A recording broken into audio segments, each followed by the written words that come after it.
Lumabas ngayon ang paglilinaw ng Davao City Police Office ang aligasyon na maraming mga kapulisan sa Davao International Airport upang dakpin si former President Rodrigo Duterte base sa natanggap na impormasyon na mayroong mga kapulisan sa airport upang dakpin ang former President.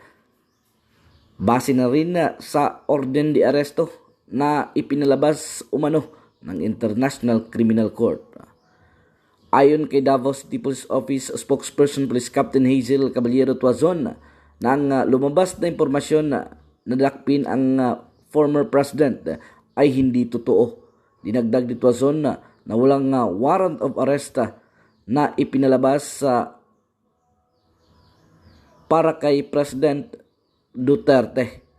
Dinagdag ng opisyal na kung mayroong kapulisan sa airport, parte lang ito ng pagbigay ng seguridad sa lugar. Lalong-lalo na makikita sa lugar ang Regional Mobile Force Battalion maliban sa mga sakop ng airport police.